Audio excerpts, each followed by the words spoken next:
పిల్లలు ఇక్కడ బోర్డు పైన కా నుంచి రావుత వరకు అక్షరాలు రాసిన 2 బాక్సులు. ఇది ఒక పదాన్ని ఎలా చదవాలనేది చూపిస్తాను. క ఖ ఘ ఘ నుంచి నా వరకు ఇక్కడ ఒక పదం ఉంది. ఏమది? మంట. ఈ పదాన్ని దీని తర్వాత వచ్చే మా అనే అక్షరం తర్వాత ఏముంది? సున్నా ఉంది. సున్నా తర్వాత ఏముంది? టా అనే అక్షరం ఉంది ఇక్కడ. ఓకే, కా నుంచి నా వరకు సున్నా తర్వాత అక్షరాలు కనుక వస్తే, ఎక్కడి నుంచి? కా నుంచి నా వరకు సున్నా తర్వాత కనుక అక్షరాలు వస్తే, ఆ పదములో సున్నా తర్వాత కనుక అక్షరాలు వస్తే, ఇగో ఈ నకారం ఇక్కడ మంట ఉంది కదా, ఎలా రాయాలి దాన్ని? ఇగో మంట మన్ అనేది రావాలి, గుర్తు పెట్టుకోండి. మీరు ఒక ఉదాహరణ చెప్పండి. దాన్ని తంట చూడండి. తంట సున్నా తర్వాత ఏమొచ్చింది? టా వచ్చింది. తంట. తంటని ఎట్లా రాయాలి?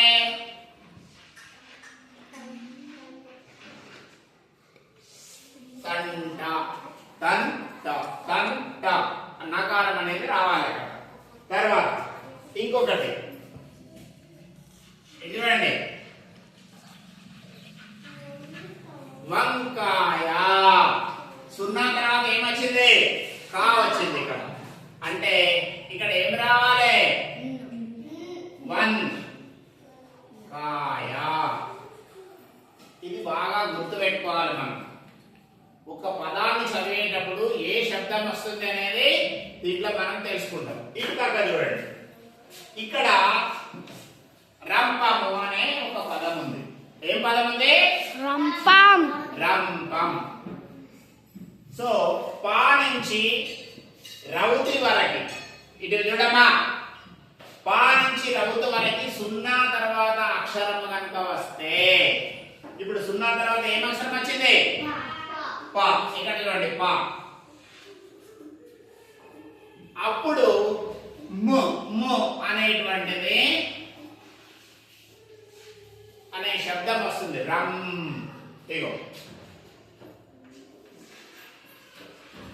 రం పం. రం పం. ఇది గుర్తుపెట్టుకోవాలి. సున్నా తర్వాత కనుక పా నుంచి రౌతు వరకు అక్షరాలు వస్తే ఆ పదం చదివేటప్పుడు ఈ మ్ అనేటువంటి మకారాన్ని మనం చదవాలి. ఇది బాగా గుర్తుపెట్టుకోవాలి. మిత్రశ్రీ, ఒక పదం చెప్పు.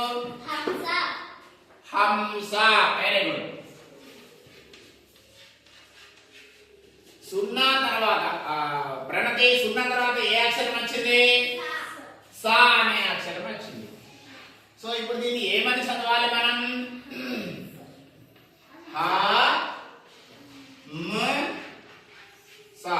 హంస. హంస. నేను ఇంకొక పదం చెప్తా.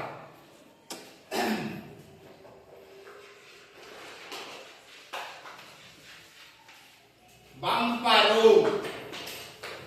సున్నా తర్వాత ఏ అక్షరం వచ్చింది? పా అనే అక్షరం వచ్చింది. సో దీన్ని ఎలా చదవాలి? బంపర్. బంపరు. అర్థమైందా? తర్వాత ఇటువైపు ఎవరు? నువ్వు. దీంట్లో ఒక ఉదాహరణ చెప్పు. ఇట్లా వచ్చే పదం వంకాయ అయిపోయింది. ఇంకోటి గంట. చూడండి, గంట. సున్నా తర్వాత ఏ అక్షరం వచ్చింది? టా వచ్చింది. గంట. నేను చదివేటప్పుడు ఎలా చదవాలి? గంట గంట.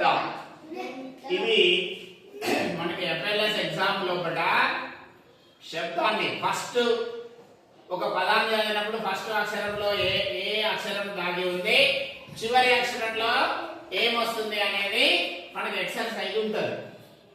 కాబట్టి ఇది బాగా గుర్తుపెట్టుకోవాలి.